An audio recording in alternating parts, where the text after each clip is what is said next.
Story 1. So many romantic movies show persistence in the face of rejection by the male lead as a positive trait, and him not respecting boundaries is supposed to be admirable because he is attractive. Story 2.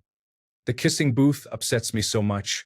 The girl and her best friend have a rule that they won't date each other's siblings, except she doesn't have any siblings, so she just can't date his brother.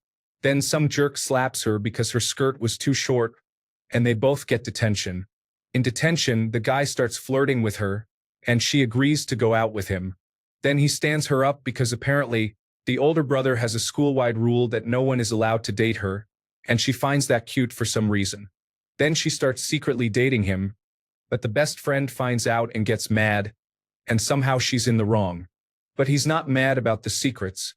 He's mad because his brother gets everything he wants, and she was the one thing that was his.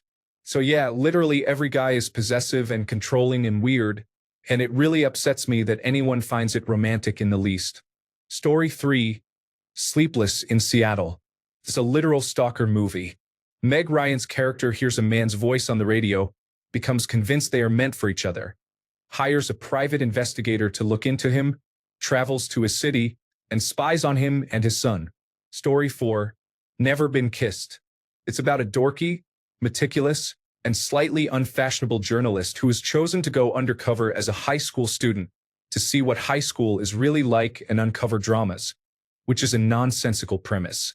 She's unable to become friends with the popular crowd, things change, and eventually, the big story that her newspaper wants to pursue is getting a teacher, who is seemingly interested in her, to act on or confess his attraction for her, all the while the journalist is presenting herself as a student.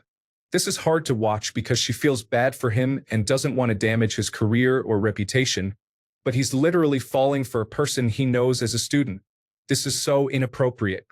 The conclusion is her revealing her true identity as he's about to confess. So he storms off, but the last scene of the movie is them reuniting and the newspaper being surprisingly happy they ended up together. She also says she has been kissed before, but not like a romantic, spark-filled kiss, so the movie title is also silly. Story 5. Sweet Home Alabama. A girl is set to marry a super nice guy, who is also wealthy, but she doesn't tell him about her southern roots or childhood. I think she even changed her last name when she moved to New York. Even after finding out she was still married to her hometown sweetheart as a teen, this new guy is still willing to marry her. It doesn't help that they try to make it seem like his mom is the bad person because she doesn't like the girl he's going to marry, which I say is logical. This girl wasn't completely honest about her upbringing or previous marriage. Despite all that, on the day of the wedding, when they are ready for the vows, she won't go through with it because the first guy she married actually pulled his life together while she ran off to reinvent herself with a whole new name and persona, and she still loves him. So the rich guy's mom is upset, which she should be. Her son was left at the altar, and she gets punched in the face by the bride-to-be, and that's somehow supposed to be okay? Hometown couple is back together. Nice rich guy wasted time going to Alabama. His mom got punched. Story 6. Not one specific movie, more of a trope. You Have Got Mail is one example. When the leads are already in steady, healthy relationships, their partners do literally nothing wrong, or maybe something minor wrong, but they meet each other and fall in love, and it is like their partners do not even exist. We are supposed to completely ignore the fact that they are cheating, or at the very least flirting and having an emotional affair, simply because they click so well or their partner is a bit boring. Story 7. What romantic movie is beloved by many but actually has a terrible lesson and message? What romantic movie does not would be a much harder question to answer. Story 8. Grease. I can remember seeing it in the theater, and after the movie, my mom looked at my sisters and me, ages 6, 8, and 9, and said, "Never change for the boy." Story 9. 16 Candles. The guy sends his drunk girlfriend off in his dad's car with a stranger to have sex with her. Hello, that's non-consensual. He was a jerk. Story 10. Any movie where the lead character has to break up with their long-term partner because they are too busy with work, despite the fact that they are always working to finance their lifestyle and pay all the bills. Because of this, the lead ends up visiting home, where they run into an old flame who is running a small business that, in reality, would never be profitable. Story 11. It is about a family of mountain men going into a village, kidnapping 6 girls, fleeing with them back to the mountains and keeping them there for months. The girls develop Stockholm Syndrome and eventually believe they have fallen in love with their captors. When their fathers are finally able to make it past the avalanche to rescue them months later, they convince the parents that one of the girls bore a child to force them to allow for a shotgun wedding. It is treated as a win for the girls since now they want to marry the men who stole them, but think about that. If that really was the scenario, they would have been forced to marry their rapist and raise its child. I loved old musicals as a child, so enjoyed this one, but was horrified when I understood the implications of the storyline. Story 12. The Sheik starring Rudolph Valentino was once a famous and beloved romantic movie. Nowadays, people are more likely to react to it with sheer horror, given that it is basically about an abduction and a repeated rape victim who succumbs to Stockholm Syndrome. Story 13. The once popular Marilyn Monroe movie Bus Stop from 1956 plays out like a horror movie now. Marilyn plays a waitress who turns down a dim-witted rodeo cowboy. He then aggressively stalks and harasses her for the rest of the movie, eventually kidnapping her. Nobody else in the movie seems to think there is anything wrong with this until way too late. Story 14. The Way We Were. A brilliant, beautiful, if unconventionally so, woman wastes her entire life pining after some jerk whose only redeeming quality is that he has Robert Redford's face. 8. Story 15. Scott Pilgrim vs. the World. Scott's a piece of shit in love with the idea of a girl he has no interest in actually getting to know. And Eternal Sunshine of the Spotless Mind. Kind of the same vibe. Story 16. While this is a really great movie, the creepy factor is when he tells the woman he worked with that he was a child after sleeping with her. Then he transforms back into a young teen, and she's sad and going to miss him. Story 17.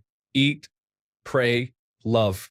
The protagonist abandons her husband and the entire life she was living because she doesn't want to depend on a man for her happiness. She goes on a quest and ends up depending on another man. Story 18. This feels like easy mode, but the 50 Shades trilogy. It's okay if he abuses you, he had a sad past and he's rich.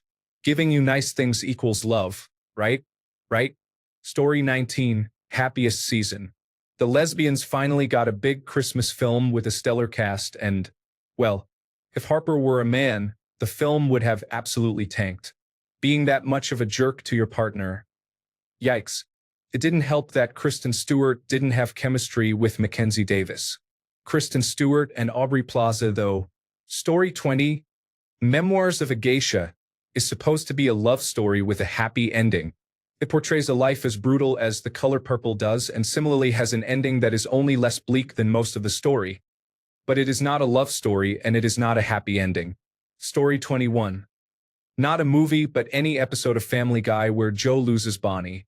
Bonnie is a horrible person, and Joe needs to wake up. He can do so much better, but no matter how many times she thinks about killing him, no matter how many times she cheats on him, Joe always tries to get her back. Story 22. A lot of movies from the 80s and 90s had a strange fascination with male leads who were charmingly flawed. Like intentionally being an asshole, yet the hero at the same time.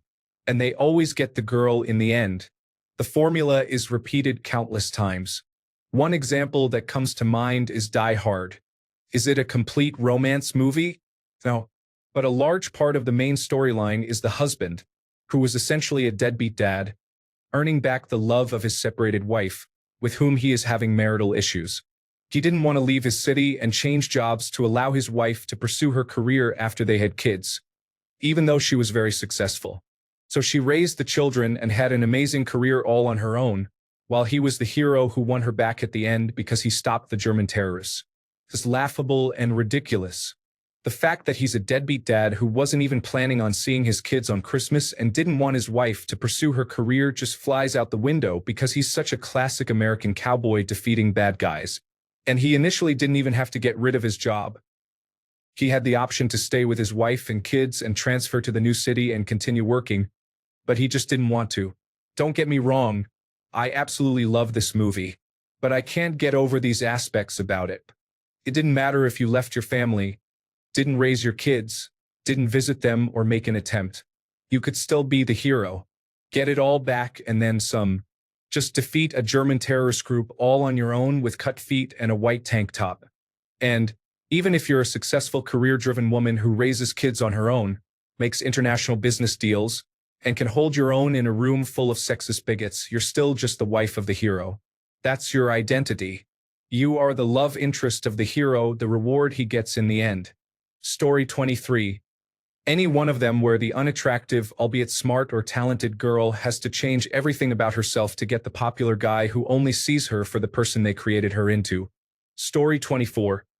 I absolutely love Amelie and have watched it many times, but I can't shake the feeling that Amelie is a stalker. She pursues Nino, and some of her behavior is bordering on obsession. Plus, she plays with people's emotions, like the widow who kept her love letters, and even her father. But despite all of this, I still adore the film.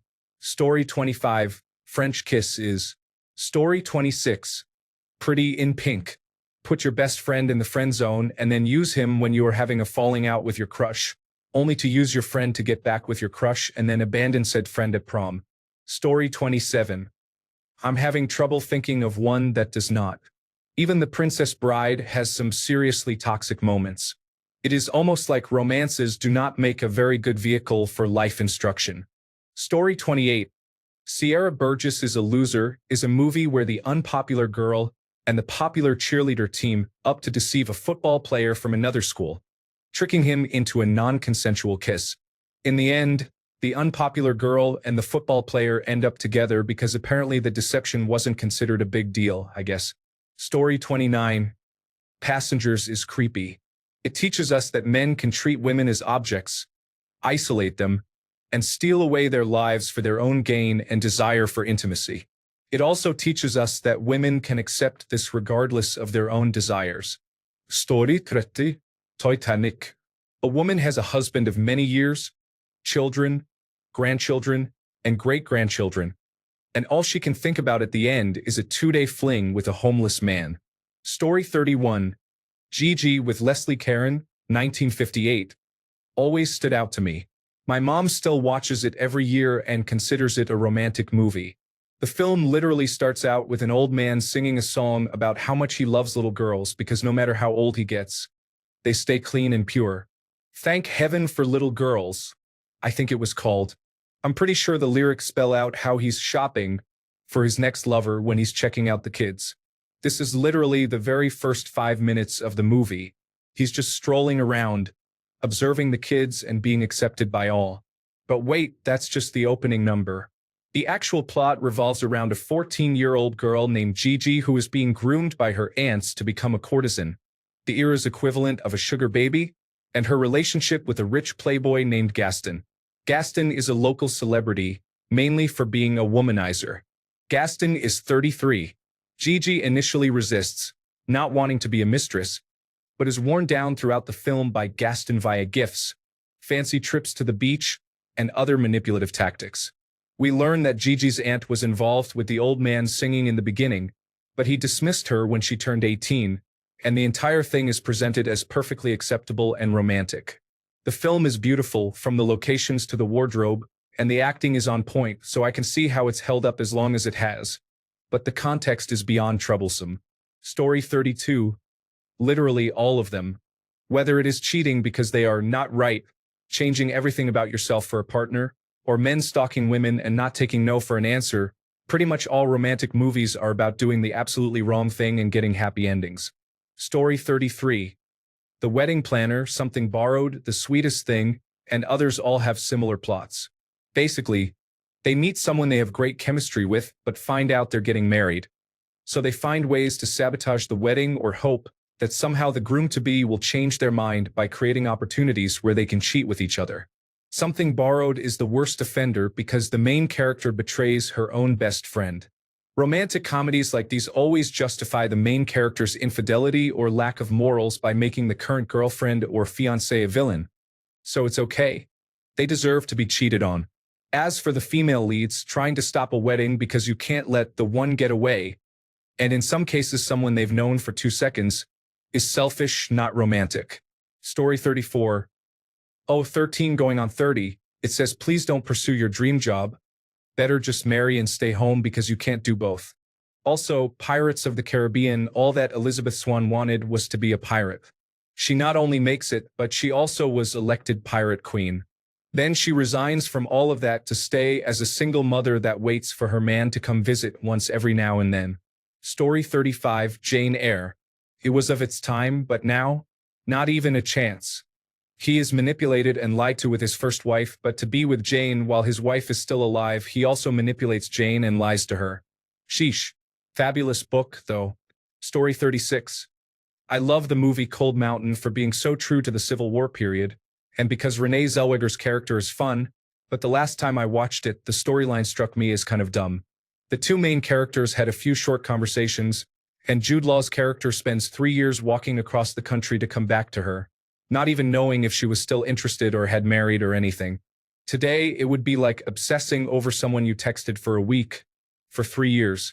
Not a terrible lesson, but a plot that could only have been written for a sappy romance novel and translated badly onto film.